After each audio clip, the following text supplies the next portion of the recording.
Sou jovem, luto com o Barão. Por mais protagonismo da juventude. Diversidade e pluralidade de ideias. Na mídia brasileira. Por uma comunicação democrática e soberana. Como o Brasil que queremos. Lute com o Barão. Lute com o Barão. Lute com o Barão. Lute com o Barão. Lute com o Barão. Lute com o Barão. Lute com o Barão. Lute com o Barão. Lute com o Barão. Lute com o Barão. Lute com o Barão. Lute com o Barão. Lute com o Barão. Lute com o Barão. Lute com o Barão. Lute com o Barão.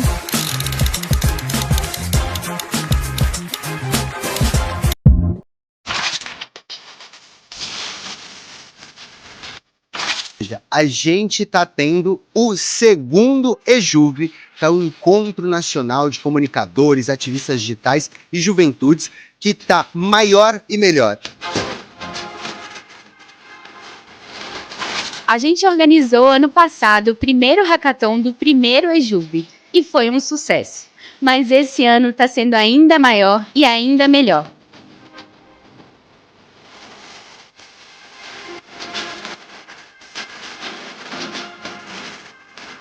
Hoje eu acho que esse outro encontro ele tem uma característica e um desafio ainda maior, né? A gente tem pesquisas que mostram que nossa juventude vem se tornando mais acionária, mais conservadora, e tudo isso dá no cenário de hiperconectividade.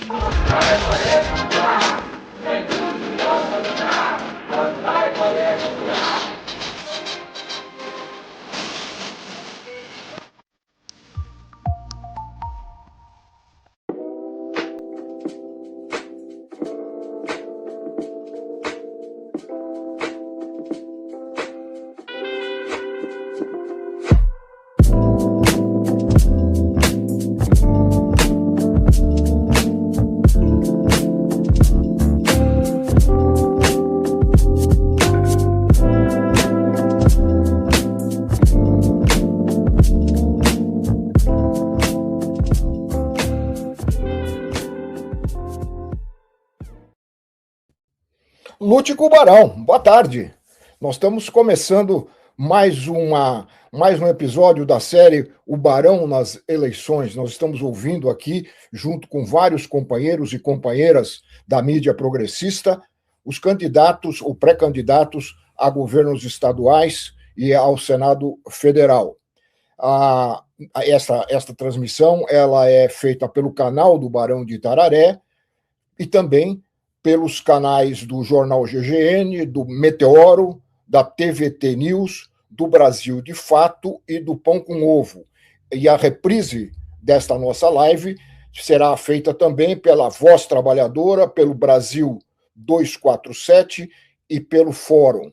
Nós hoje temos o grande prazer aqui, a satisfação de receber mais uma vez nestas lives do Barão de Itararé o professor Fernando Haddad, nosso querido companheiro de luta, com os cargos mais recentes como prefeito exemplar da cidade de São Paulo e ministro da Fazenda do governo Lula. Fernando Haddad, muito obrigado por aceitar esse convite para conversar com jornalistas da mídia independente.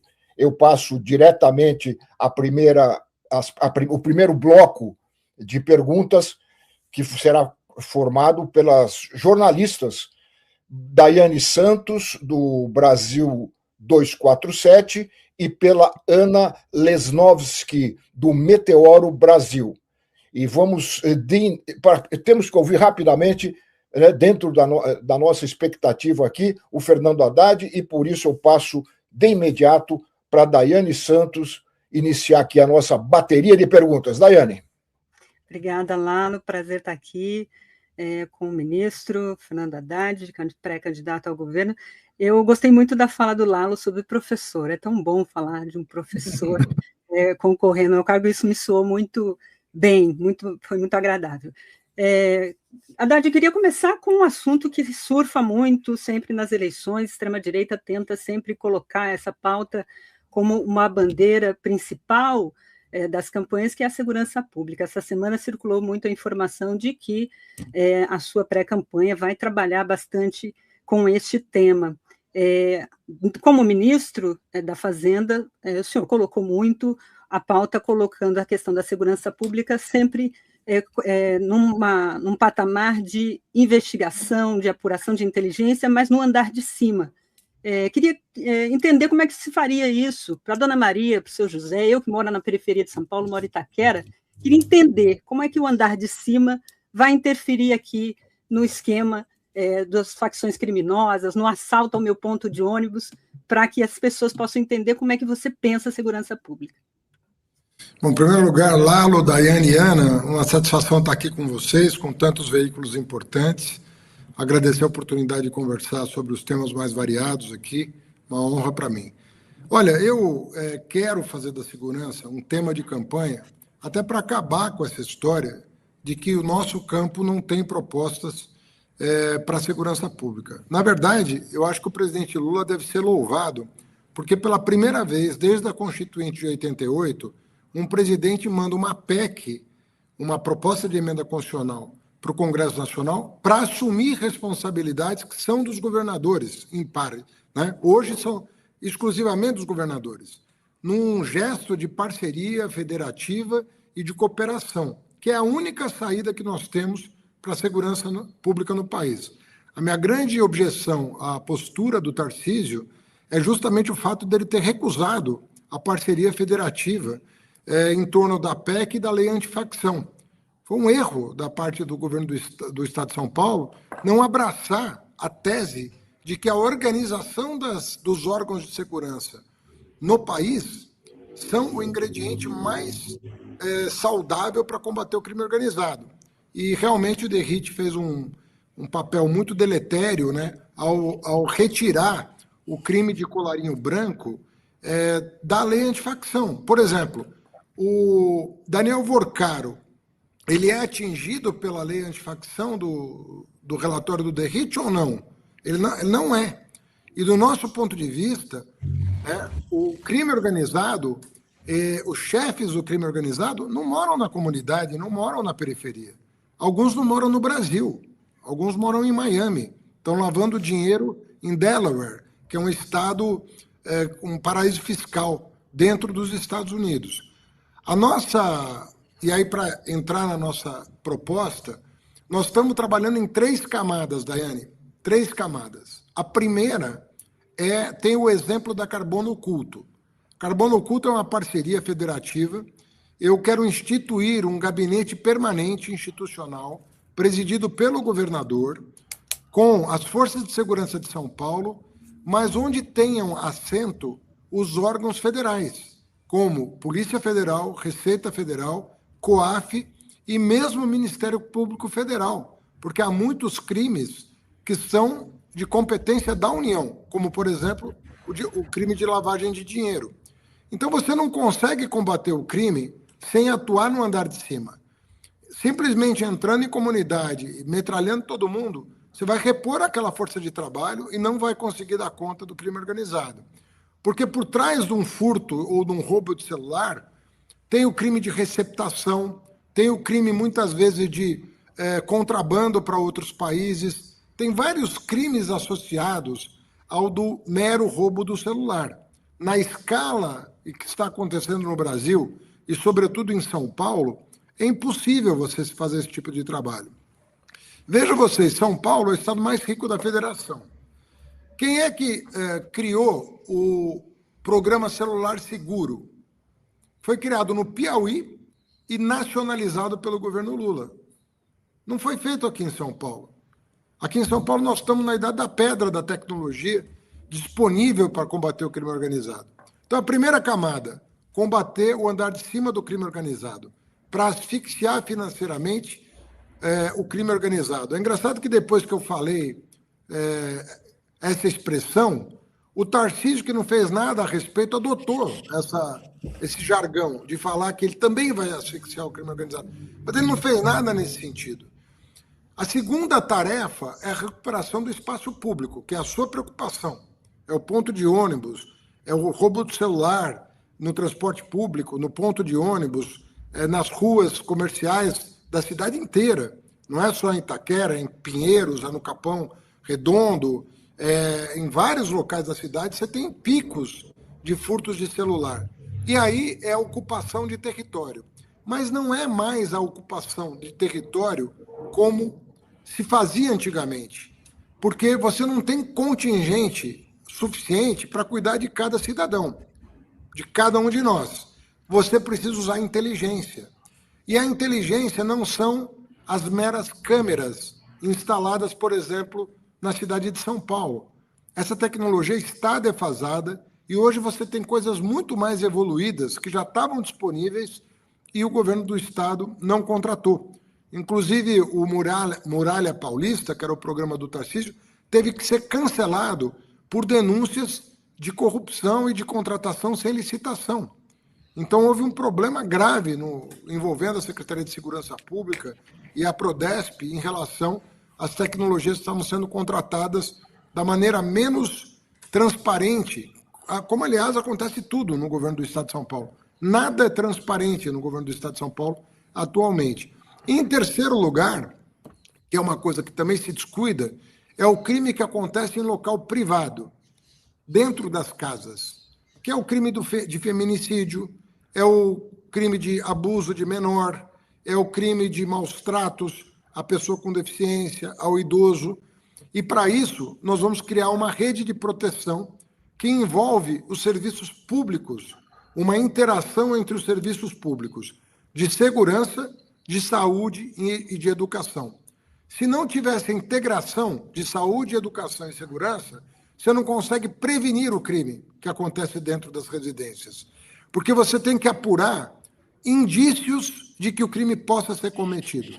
Uma mulher que vai num posto de saúde machucada, ela tem que ser observada. Às vezes ela não leva a denúncia do companheiro, né, para um delegado, mas a pessoa do posto de saúde está sabendo que está acontecendo alguma coisa.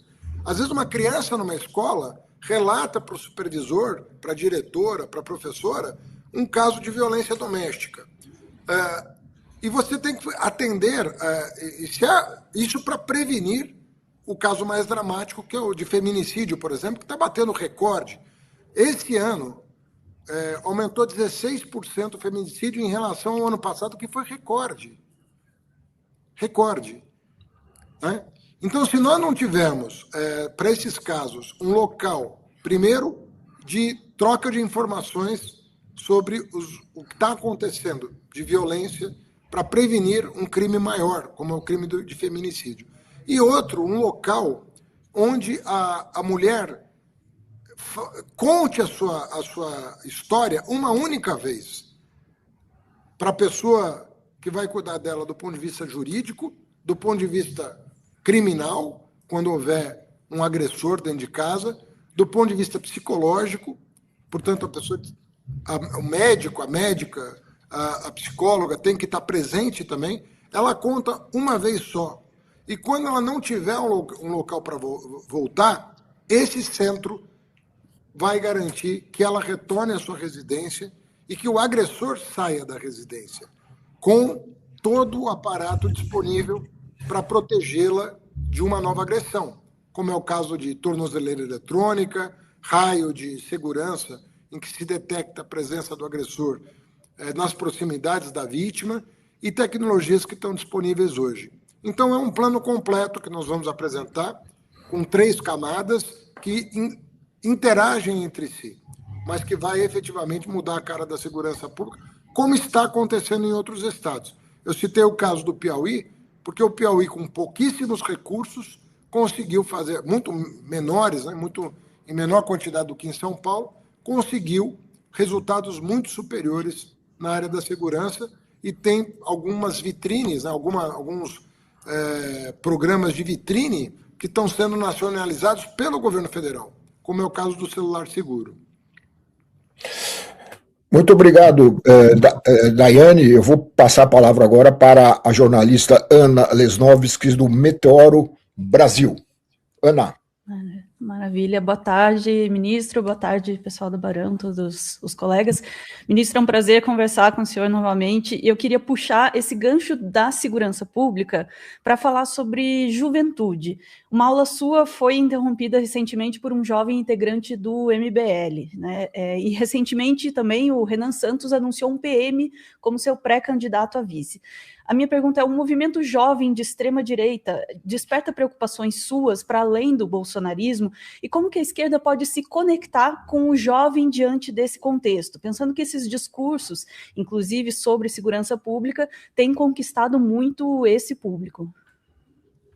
Olha, Ana, a saída está dada de várias maneiras, né? Primeiro delas é o seguinte: nós temos várias ações do governo federal voltadas para o ensino de tempo integral, sobretudo no ensino médio.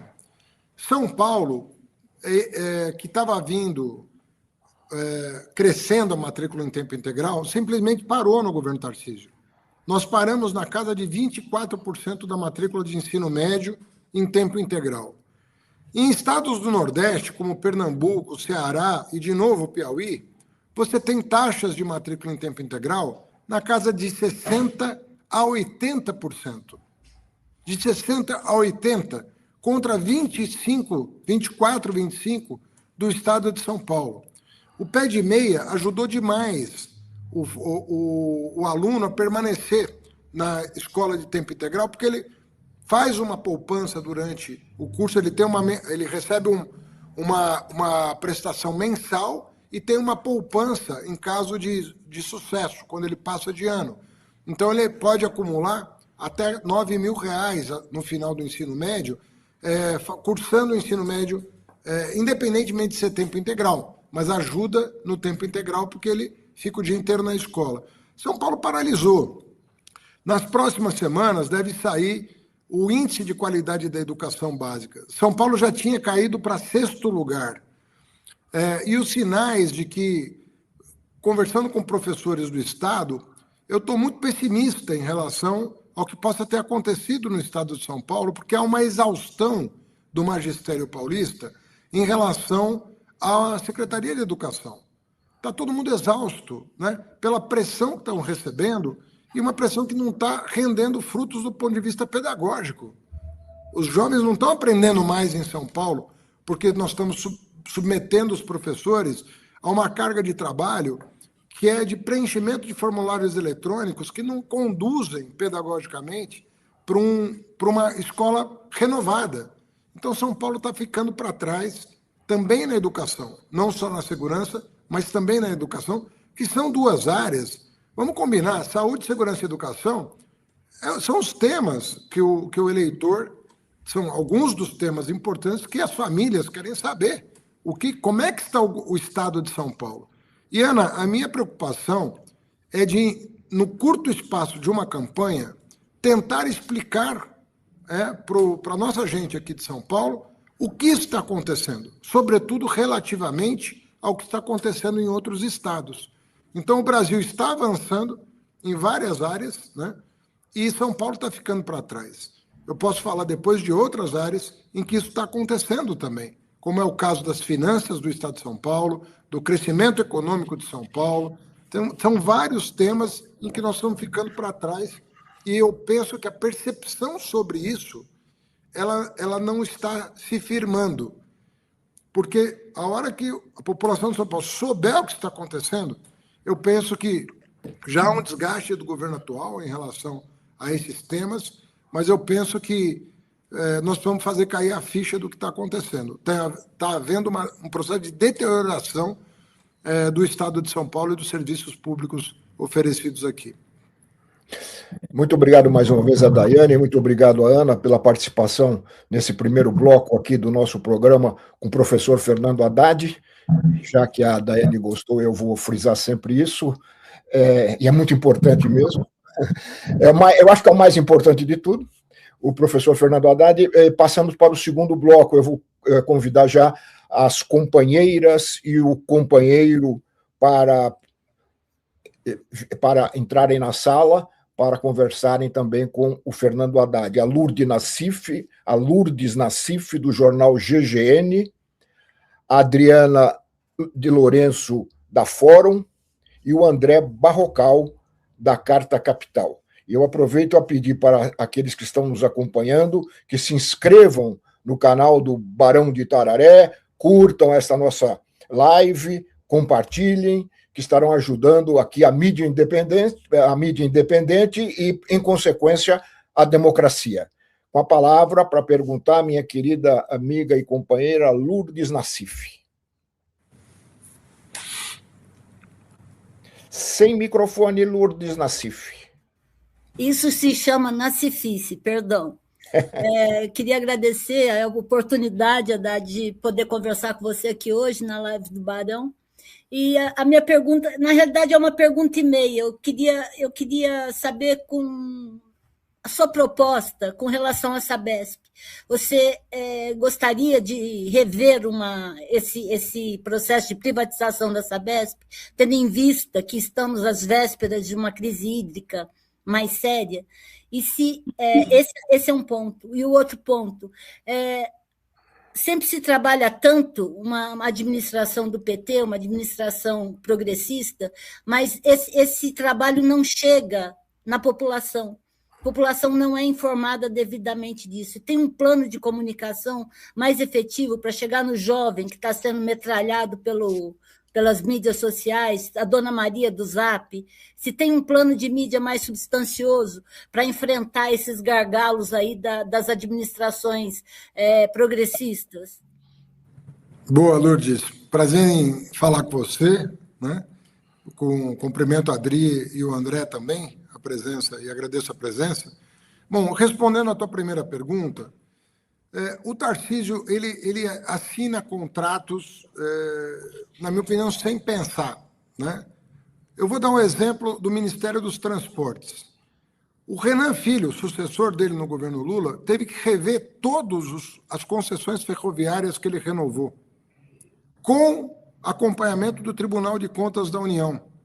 Ele foi renovando concessões de ferrovia sem critério objetivo de cobrança de outorga. Isso obrigou a um retrabalho pelo governo Lula absurdo. E ninguém toca nesse assunto, porque tocar nesse assunto é macular a imagem fictícia que ele criou de bom gestor. Então ninguém toca nesse assunto. Aqui eu estou tocando, mas sou eu que estou falando. Isso deveria ser matéria de jornal, deveria ser preocupação de todo mundo. Porque a mesma coisa está acontecendo em São Paulo. Eu vou te dar um exemplo. As falhas do transporte público em São Paulo, tem uma matéria hoje falando que elas aumentaram mais de 20%, as falhas das linhas de metrô e da CPTM, né? Ou seja, um aumento das falhas.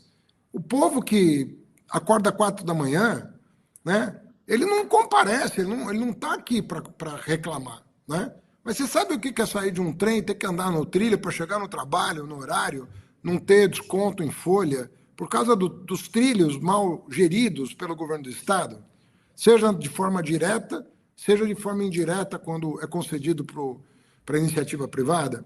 O metrô, ele assinou com um aditivo para entregar mais rápido a linha 6, alegando um problema que ninguém sabe qual é, e pagou quase 4 bilhões de reais a mais num aditivo que a gente não consegue cópia. Não conseguimos saber o que está acontecendo. Por que 3,7 bilhões estão sendo gastos a mais na linha 6 do metrô, que já deveria ter sido entregue, inclusive, porque a licitação não foi feita pelo Tarcísio, foi feita pelo governo anterior. A Sabesp é a mesma coisa. Você acha normal uma empresa que é das maiores de saneamento do mundo ter um único candidato à compra? Um edital que foi sendo reformulado num processo longo, que foi excluindo participantes até chegar num único concorrente, que fez uma oferta baixa, e mesmo sendo baixa, o governo do Estado fez questão de vender um outro lote de ações no preço do certame, ou seja, um prejuízo estimado em 3,5 bilhões de reais a venda da Sabesp. Fora que a conta de água que se anunciava que ia cair, ele prometeu na campanha que a conta ia baixar, a conta subiu e o serviço piorou. Então, são coisas que precisam ser explicadas. E eu também espero que na campanha a gente tenha tempo para debater.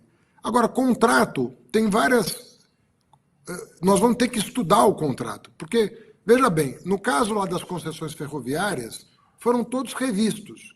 O Renan Filho, sucessor do Tarcísio, fez a revisão e conseguiu angariar os recursos de outorga do prejuízo que o Tarcísio tinha causado para a União. Nós vamos ter que fazer a mesma coisa.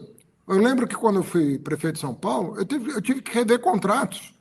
Eu revi o contrato da Controlar, da Inspeção Veicular, que era um caça-níqueis, revi o contrato do túnel Roberto Marinho e cancelei a obra, que tinham 8 empreiteiras envolvidas, e eu não fiz a obra porque estava superfaturada.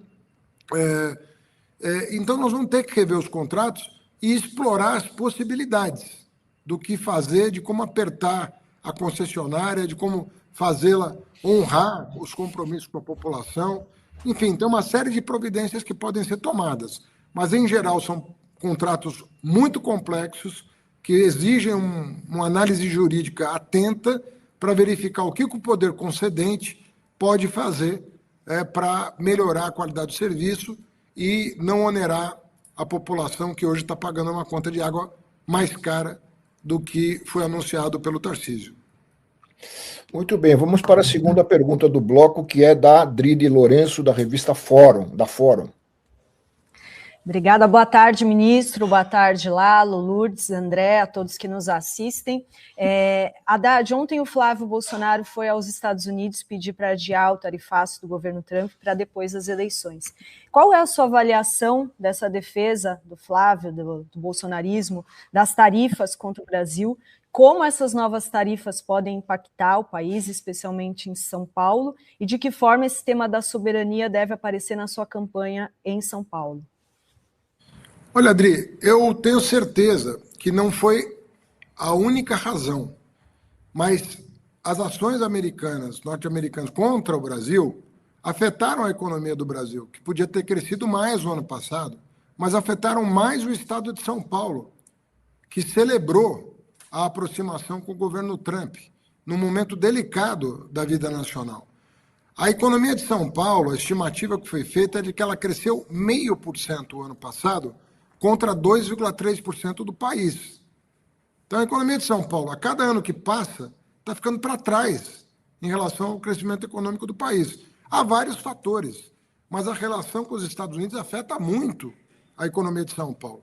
Eu fico até perplexo de ver empresários do agro que serão duramente afetados, né, patrocinando a campanha do Flávio e do Tarcísio, que são pessoas que disseram que nós tínhamos que conceder coisas para os Estados Unidos caso a gente quisesse manter boas relações, independentemente de negociação. Então, nós estamos vivendo uma fase em que as pessoas estão com dificuldade, inclusive, de defender o seu próprio interesse. E esses empresários do interior de São Paulo estão com dificuldade de enxergar o quão deletéria é a atuação do Flávio Bolsonaro nos Estados Unidos e do Eduardo Bolsonaro, né? Então, e não é só a questão econômica que está sendo discutida. Você sabe que uma parte do bolsonarismo começa a discutir uma coisa que não se discute há 100 anos, que é o direito da mulher a votar e ser votada. Então, tem uma onda nos Estados Unidos de extrema-direita que chegou no Brasil e que está discutindo se as mulheres poderão manter esse direito de votar e ser votada, que é uma conquista, né, que começa no século XIX, no Brasil é uma conquista do século XX, mas assim, é uma luta de mais de 100 anos por um direito fundamental de todo mundo, todo ser humano maior de idade, ser considerado apto a participar da vida pública do país, na condição de candidato ou na condição de eleitor. E até isso eles estão colocando agora em questão. Então é um reacionarismo que não pode deixar de nos indignar, não tem condição de conviver com essas pessoas que estão fazendo a roda da história voltar para tempos sombrios, onde você tinha cidadão de primeira classe, segunda classe, seres humanos que não eram tratados como seres humanos, eram como coisa. Ou seja, para onde nós vamos voltar? Para que mundo esses caras estão querendo levar a gente? Então é muito grave o que está acontecendo. Eu acho que ele está se queimando, né? Eu vejo, tenho visto aí declarações do entorno do Tarcísio querendo tomar distância do Flávio, né? Não quero, como se ele estivesse contagiando, né, a campanha dele, mas o fato é que é um grupo só. Essa extrema-direita é um grupo só. Eles representam uma visão de mundo muito atrasada, né, subserviente. Então, eles estão querendo votar no Brasil, para o Brasil colônia, onde mulher não era cidadã. Esse é o mundo deles, né? Sermos colonizados e a mulher ficar quieta no seu canto, como eles entendem que a mulher deve se portar. Muito bem. Dri, obrigado. Eu vou passar a palavra agora para o André Barrocal, da revista Carta Capital, para fazer a sua pergunta ao professor Haddad. Perfeito, obrigado, Lalo. Mais uma vez, boa tarde a você, boa tarde às colegas entrevistadoras, boa tarde, ministro, também. Ministro, o senhor fez referência há pouco aí na última resposta ao empresário do agro do interior de São Paulo.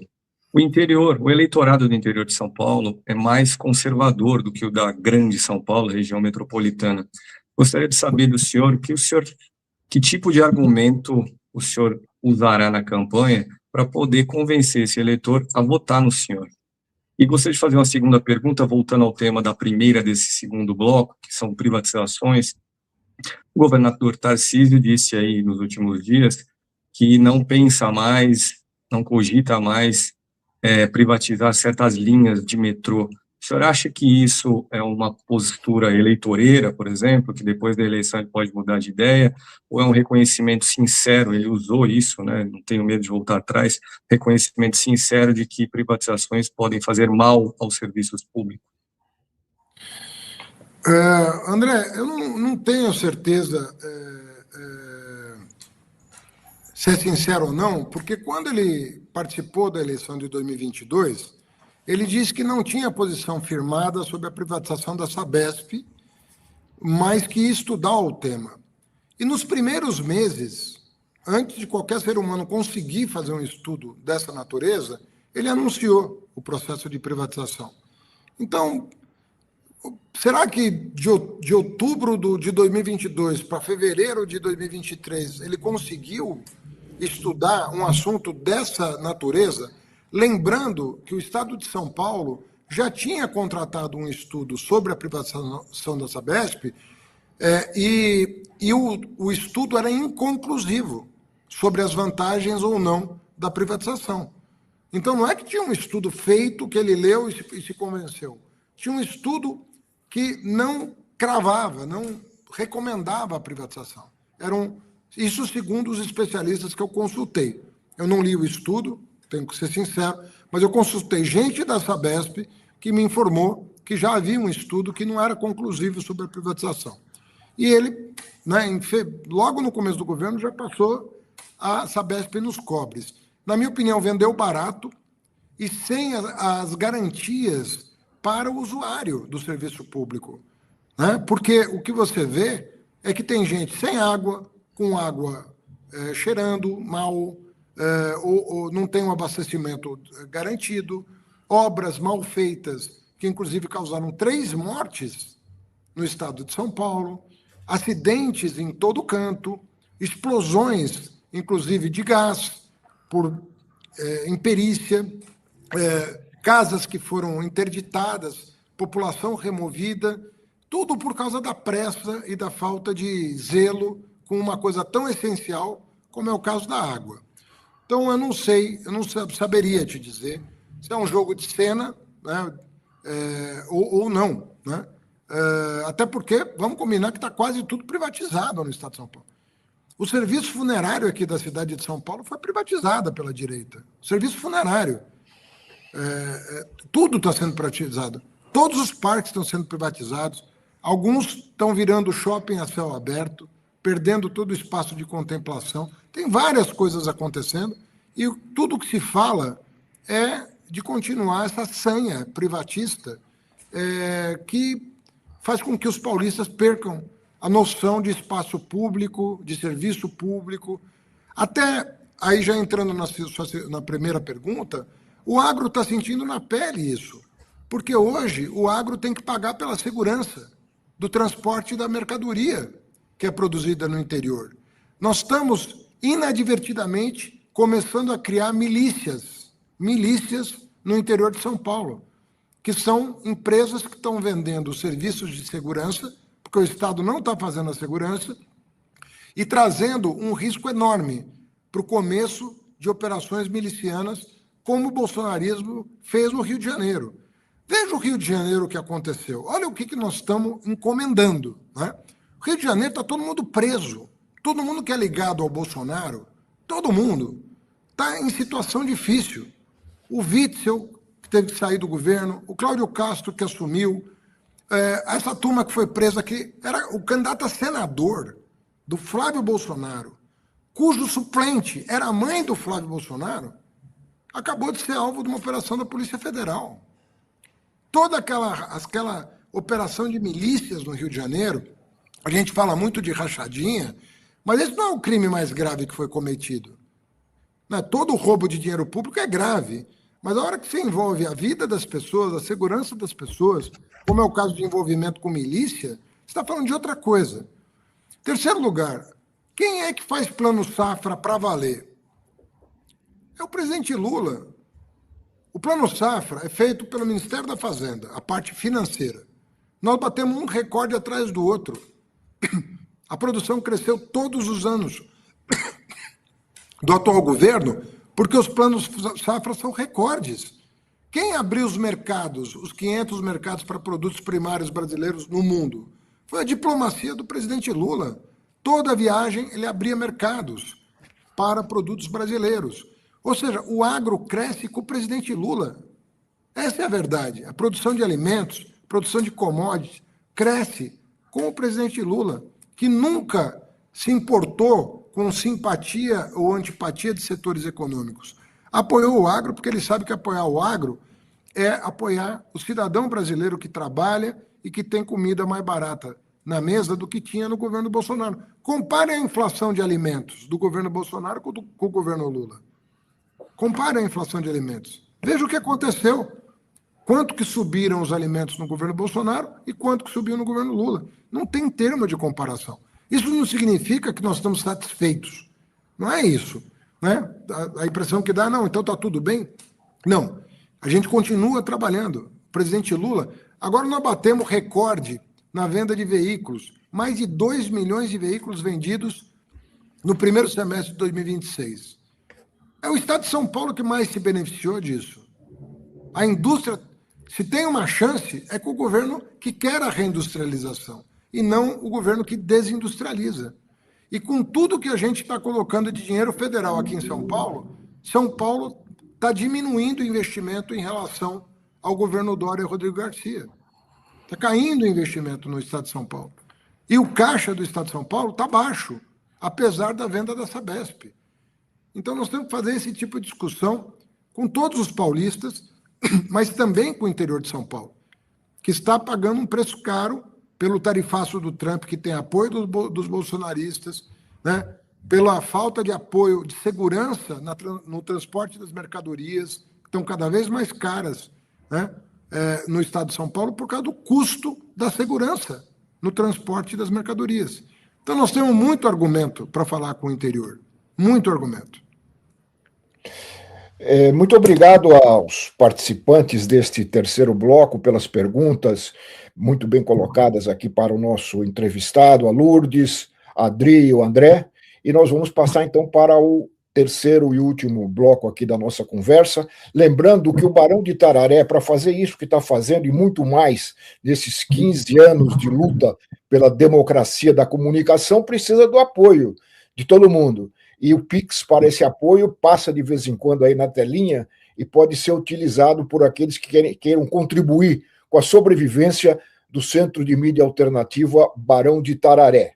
Eu vou chamar agora os meus colegas e a minha colega participantes do terceiro bloco de entrevistadores do Haddad. O Tiago Sunan, do DCM, a Érica Braga, da TVT, e o Igor Carvalho, do Brasil de Fato.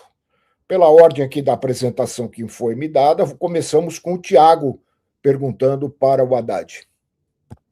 Boa tarde, ministro, boa tarde, Lalo, a nossa audiência, uma satisfação sempre estar aqui e poder ter essa troca e ganhar a oportunidade, né, dos esclarecimentos do ministro Fernando Haddad, agora pré-candidato ao governo de São Paulo. Ministro, nos últimos dias nós tivemos um movimento aí no que vai se estabelecer como o tabuleiro para o governo de São Paulo, com a saída do Paulo Serra e do Kim Kataguiri, o que, né, já mais ou menos turbina aqueles índices possíveis de captura do eleitorado para o Tarcísio de Freitas. Ao mesmo passo, fica ali quase que, né, numa dianteira de luta basicamente direta entre Tarcísio e o senhor, porém bem abaixo ficam candidatos com pequenos percentuais que são de 5% a 2%, né, PSTU, UP, PCB, partidos de esquerda. Porém, sempre que Tarcísio aparece à sua frente, é por uma pequena margem também. Logo, essa pequena margem que está saindo do senhor e indo para esses partidos de esquerda, poderiam fazer a diferença aí, talvez num primeiro turno, e vencendo um primeiro turno, levando para um segundo turno à frente, pode mobilizar mais ainda o eleitorado no segundo turno. A primeira pergunta seria como o senhor e a campanha do senhor veem a possibilidade, a viabilidade de fazer o acolhimento ou negociar com estes pequenos partidos, que são partidos de esquerda, em todas as matizes possíveis de esquerda, uma vez que do lado da direita se concentrou em Tarcísio. E duas em uma, aproveitando, ministro, o senhor foi uma das vozes mais lúcidas em toda essa caótica situação de abordagem sobre as bets no país enquanto o senhor esteve à frente da pasta da Fazenda. Recentemente teve todo o episódio, o caso Copa do Mundo, Cazé TV, as demais emissoras e tal. Eu queria perguntar para o senhor como é que o senhor vê essa atual situação, como é que o gargalo disso se dá e a resolução disso daqui para frente, né? Se de fato, acabando com bets, se é regulando essas bets e fazendo com que isso, de alguma maneira, ainda seja dentro do possível administrável. Gostaria de ouvir o senhor a respeito. Bom, Thiago, Eric, Igor, prazer estar com vocês. Bom, começando pelas bets, eu acho um escândalo o que aconteceu no Brasil. Primeiro, o governo Temer legalizou as bets eletrônicas, né, esses cassinos eletrônicos. A lei que o Temer sancionou como presidente dava 4 anos, 2+2, o prazo de 2+2, até 4 anos, para que a questão fosse regulamentada. O Bolsonaro não fez absolutamente nada durante o governo dele. Deixou todo mundo jogar, beneficiário do Auxílio Brasil, do Bolsa Família, criança, todo mundo podia jogar. O governo não era com o governo, não era assunto do governo. E criou um ecossistema no Brasil em torno disso. Depois nós descobrimos por que o Bolsonaro não fez nada. É porque muitos bolsonaristas têm vínculos, pelo menos políticos. Eu não vou afirmar que são econômicos também, porque isso a polícia que tem que fazer, né? Mas políticos eu posso assegurar que são vínculos políticos com as bets. Então, muitos parlamentares bolsonaristas têm vínculos com as bets, né? Muitos vínculos com as bets. Eu não sei até onde vai isso, nem quero saber, porque, de novo, isso é assunto para a polícia apurar. E eu acho que é caso de polícia mesmo, né? Você vê o que o governo atual, o governo Lula, desbaratou uma quadrilha de bets ilegais no Nordeste com ramificações no Rio e São Paulo. Agora, tem menos de um mês que isso aconteceu. Vocês podem procurar na internet informações sobre o que eu estou dizendo.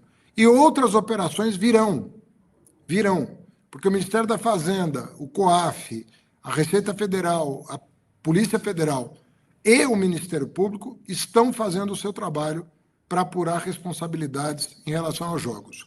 Outra coisa que eu acho que a gente está tímido e a gente tinha que atacar mais é essa quantidade de publicidade. Isso é uma coisa absurda. Você não tem criança na sala, tem adolescente na sala. Hoje, os beneficiários de programas sociais têm o CPF restringido, ele não entra numa bet. As crianças também, menor de 18 anos, o CPF está restringido, não entra em bet. Então, você tem agora o botão de autoexclusão. Uma pessoa que se sinta dependente de bet queira se livrar delas, ela pode excluir o seu CPF desse ecossistema de bets. Então, várias providências estão sendo tomadas, inclusive policiais. A Polícia Federal está atenta a isso. Mas eu penso que nós temos que acelerar esse debate, e eu acho que a eleição vai ser um momento importante para essa discussão, muito importante para essa discussão, porque a população vai poder opinar sobre isso, inclusive cobrando responsabilidade do governo anterior. Porque, repito, por que o Flávio, o Bolsonaro, o Tarcísio, a Companhia Limitada não são cobrados por não terem feito absolutamente nem imposto eles cobravam? Todos nós aqui pagamos impostos. As bets não pagavam. Uma padaria, uma farmácia, um supermercado paga imposto. As bets não pagavam. Por que ninguém ligou para isso? Mesmo os órgãos de controle não se insurgiram contra isso. Não exigiram providências do governo Bolsonaro. Isso em qualquer lugar civilizado daria improbidade administrativa, no mínimo. No mínimo, improbidade administrativa. Nem isso aconteceu. Então, realmente, foi mais uma crise que o governo Lula herdou, mas, na minha opinião, com muita competência, está enquadrando o setor, e eu acho que a eleição pode turbinar as ações repressivas sobre o comportamento dessas casas de aposta, que abusam muito, sabe, do direito de publicidade, do direito de aliciamento. Isso tem que acabar, né? E eu acho que a legislação atual, que inclusive pune as fintechs e as big techs envolvidas com bet ilegal, vai ajudar muito a polícia a atuar de forma decisiva nesse caso. Sobre eventuais candidatos de extrema esquerda, eu não conheço a plataforma desses candidatos. Aliança você faz com pessoas que pensam de forma um pouco semelhante, né? Eu não conheço a plataforma desses candidatos, mas assim que eu conhecer, se houver espaço para uma sintonia, eu sou uma pessoa que debate com qualquer pessoa disposta a ouvir e disposta a falar e chegar a um acordo. Então, assim que eu tomar conhecimento desse assunto, é a primeira vez que uma pesquisa registra isso, né? As demais pesquisas não identificaram esse movimento que você citou. Eu acompanho as pesquisas, tenho as minhas pesquisas também internas, e estamos acompanhando a evolução do quadro. Muito bem. Vamos ouvir agora o Eric Braga, da TVT, perguntando para o Fernando Haddad. Eric. Olá, boa tarde à nossa audiência. Aproveito também para cumprimentar meus colegas jornalistas de bancada e ao pré-candidato Fernando Haddad. Obrigado aí pela oportunidade de estar aqui fazendo essa pergunta ao senhor. Eu vou voltar no tema segurança pública, falando sobre letalidade policial, porque eu tenho acesso aqui a um estudo da Agência Brasil, que ele fala que da letalidade cresceu 90% no estado de São Paulo, é um número muito preocupante. E ainda de acordo com esse relatório, os policiais militares e civis em serviço mataram 142 pessoas no último trimestre. Policiais fora de serviço também são registrados aqui nesse levantamento, onde chegaram a 33 pessoas em relação ao ano 2025, que mataram 29, é um número também bastante alto. Tivemos aí um grupo de PM jogando um cidadão da Ponte na zona sul de São Paulo no ano passado. Tivemos também o caso do rapaz que saía do trabalho ali e acabou sendo alvejado por um policial ali também aqui na capital paulista. E aí a minha pergunta é, qual que é o plano para melhorar a qualidade do serviço policial em São Paulo, seja um acompanhamento psicológico? Na visão do pré-candidato, qual que é o caminho para melhorar a questão da polícia em São Paulo, visando que a população que mais sofre é a população negra também? Olha, eu tenho visto com muita preocupação os indicadores de letalidade policial. Nós estamos batendo, se eu não me engano, se a memória não está me traindo aqui, em 12 meses foram mais de 800 mortes. Em 12 meses. Ou seja, num ano, imagina, Esse número é o número de pessoas assassinadas num país inteiro, entendeu? Em países que têm uma segurança pública de respeito, você não chega a 1.000 mortos. Agora, você chegar a 1.000 mortos de letalidade policial num estado da federação, então nós estamos com uma política toda errada. Agora, eu quero falar para você uma coisa. Eu nunca ouvi falar de um desrespeito à polícia militar como está acontecendo nesse governo. O Derrite, ele acabou com a cadeia de comando. Ele nomeou para coronel os amigos de turma dele. Ele não respeitou sequer a senioridade de quem estava no comando para ouvir as pessoas sobre quem tinha mérito de assumir postos de comando. Então, você acabou com a cadeia de comando, que tem que ser restabelecida, e vai dar trabalho fazer isso. Você tem que ter um gabinete. Quando eu falo para você que esse assunto só se resolve na mesa do governador e na presença de representantes do governo federal, eu não tenho dúvida dessa afirmação. Porque ou a gente articula os órgãos de segurança do país em torno de um projeto, ou isso aqui não vai andar. Não vai andar, como não está andando. Então, nós vamos apoiar a PEC da Segurança Pública, nós vamos apoiar a proposta que foi feita pelo governo Lula. Então, o Estado de São Paulo vai apoiar a PEC, vai integrar os órgãos de repressão, integrar os órgãos de inteligência e troca de dados, porque sem troca de dados você não vai conseguir resolver o problema. E nesse gabinete permanente que eu pretendo presidir, vai ter assento a Polícia Federal, a Receita Federal, o Ministério Público Federal e o COAF. Ou seja, nós precisamos comprometer as pessoas com uma política de troca de informação. Isso não vai tirar a prerrogativa de ninguém. A Polícia Militar vai continuar com as suas prerrogativas, a Polícia Civil com as suas prerrogativas, mas há muitos crimes que são transversais. Não existe crime organizado que não cometa delito federal. Não existe. Tudo acaba indo para lavagem de dinheiro, para contrabando, uma série de coisas que são de outra esfera. Então, nós precisamos integrar isso. E você vai ver reduzir a letalidade policial, você vai ver reduzir feminicídio, o recrutamento de jovens para o crime vai diminuir com essa integração. Essa integração é a saída para o... E a ocupação do território inteligente. A ocupação do território hoje tem tecnologia disponível para ser inteligente. Você tem condições de prisão em flagrante hoje que estão disponíveis do ponto de vista tecnológico. E as cidades não estão aparelhadas para isso. E a tecnologia existe, mas não existe no estado de São Paulo. Existe em outros locais, mas no estado de São Paulo não. Então, Eric, nós temos aí um caminho pela frente para atuar. E eu acho que vai ser uma bandeira nossa, sabe? Você sabe meu carinho pela educação, fui 7 anos ministro da Educação.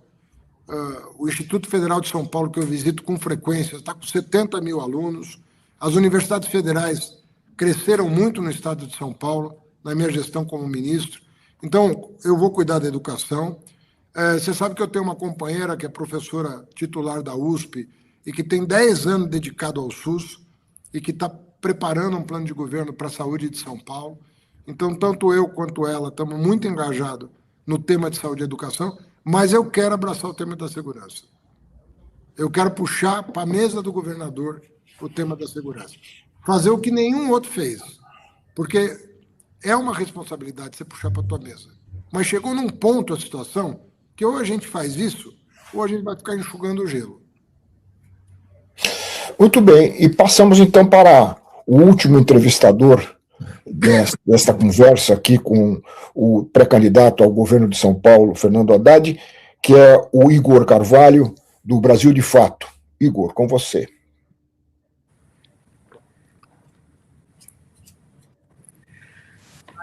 Estão me escutando bem? Estamos. Sim. Boa tarde aos companheiros da imprensa, boa tarde, audiência, boa tarde, Haddad, boa tarde, pré-candidato. Acho que, perguntando por último, os temas acabaram diluindo. Mas me ocorre algo muito importante, Haddad.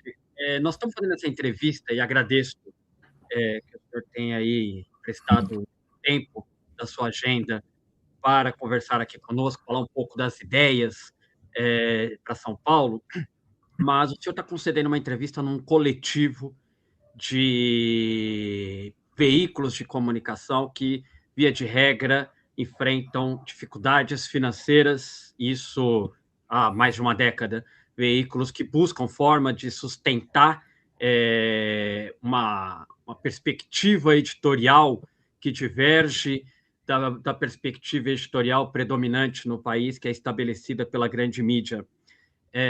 Eu queria conversar com o senhor. Saiu um estudo recente que mostra que o Grupo Globo concentrou, de janeiro de 2023 até junho agora de 2026, o Grupo Globo concentrou 25% de toda a verba publicitária da Secom. 250 milhões de reais foi investido pelo governo federal somente na Secom, tem que contar estatais e outros ministérios. 250 milhões de reais foi investido no Grupo Globo. Falar aqui, alguns dos veículos que estão nessa coletiva aparecem nessa lista, vou falar do Brasil de Fato, porque ali estamos, né? O Brasil de Fato, no mesmo período, recebeu 600 mil reais, o que dá 14 mil reais por mês. É absolutamente impossível de fazer qualquer coisa com esses recursos, e obviamente que os veículos devem lutar pela sua sobrevivência sem que haja um vínculo com o Estado. Mas, quando há uma divergência desse tamanho, me preocupa, e acredito que preocupa outros companheiros aqui, com relação à qualidade, com relação à sobrevivência daquilo que esses veículos conseguem produzir. Eu estou em terceiro lugar, ministro, nessa lista aparece o Grupo Meta, que recebeu 86 milhões de reais. Grupo Meta que se tornou um apêndice do governo Trump nos Estados Unidos, que teve embates com o governo federal nesse mesmo período, e há uma necessidade, e o governo tem lutado para conseguir regulamentar esse setor onde atuam as grandes empresas de tecnologia. O último petista que, de fato, pensou e refletiu uma forma de destinar verbas públicas para a publicidade institucional das empresas de comunicação de forma técnica e descentralizada foi o ex-ministro Franklin Martins. Eu já ouvi de alguns petistas, Haddad, que não há muito interesse do PT em discutir esse assunto. Queria saber se o senhor, como ex-ministro, e se o senhor, como pré-candidato ao governo de São Paulo, se o senhor reflete sobre isso. Se o senhor, de alguma forma, em 2 ou 3 páginas do seu caderno de propostas para esse ano, se de alguma forma o senhor proporá uma reflexão sobre essa absurda distância que existe entre os oligopólios, os monopólios, os oligopólios de comunicação do país e as pequenas empresas que sobrevivem, como o Barão, está aqui, fazendo campanha para poder arrecadar fundos. O Brasil, de fato, está neste momento, inclusive. Então, eu queria saber a reflexão do senhor sobre isso e por que este não é um assunto sobre o qual o PT gosta de tratar. Olha, Igor, eu te agradeço a pergunta. Assim, é um assunto sobre o qual eu posso ter ideias, mas eu não conheço o suficiente para te responder. Então, quando você apresenta esses números, eu não tenho mandato e nem conhecimento da SECOM para justificar. Eu sei que tem parâmetros técnicos que são observados para o rateio da verba de publicidade, que eu também desconheço, né? Mas eu tenho interesse em discutir esse tema. Eu não tenho nenhum problema em discutir esse tema. Eu estou com uma plataforma digital aberta para propostas. Se os veículos que se sentem preteridos tiverem uma proposta para fazer, e se ela for viável do ponto de vista legal, do ponto de vista político, não tem nenhuma dificuldade em me debruçar e até de, eventualmente, participar de um debate sobre comunicação. Nós estamos fazendo debates lá no Sindicato dos Engenheiros sobre temas, meio ambiente, segurança pública, saúde, educação, assim vai, né? Nós estamos fazendo isso, finanças e tal. Eu não teria nenhum problema em fazer um sobre comunicação.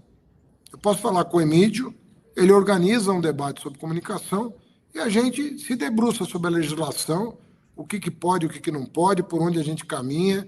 Se há, de repente, no Congresso Nacional, apoio a uma mudança dos critérios que permitam ao Executivo adotar parâmetros que favoreçam a pluralidade, e aí vai todo mundo disputar, né? Vai disputar. Você não pode fazer você não pode delimitar veículos que pensem de um jeito e não de outro.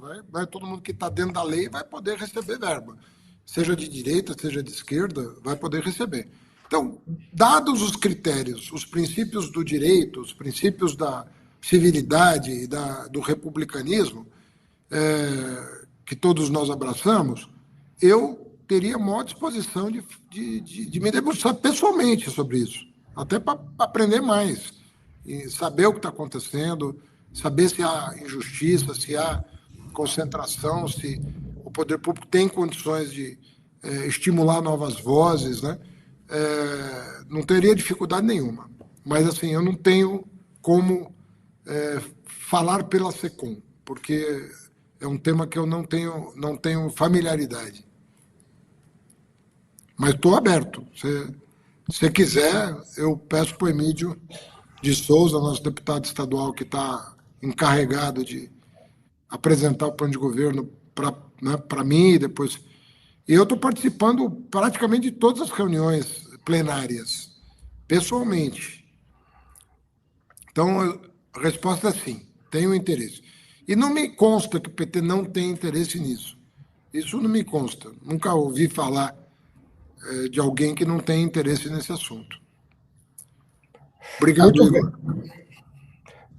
Muito bem. Saímos agora com uma proposta concreta, né, de algo que pode ser feito até a curtíssimo prazo. Eu quero agradecer muito a presença e a participação de todas as companheiras e os companheiros da mídia alternativa, e especialmente a presença do pré-candidato ao governo do Estado de São Paulo, Fernando Haddad, por abrir esse espaço e por trazer para nós essa variedade, essa gama de informações a respeito do que ele pretende, caso venha a ser eleito governador do Estado de São Paulo. Muito obrigado, Haddad. Se você quiser, fique à vontade aqui para uma manifestação aqui final.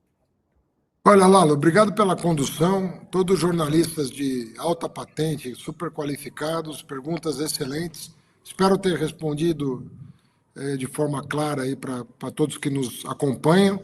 Continuo à disposição daqui à eleição para discutir São Paulo e, se Deus quiser, para discutir depois o governo do Estado. Então, eu tenho... com os dados que eu estou trazendo, eu espero que haja um despertar no Estado de São Paulo.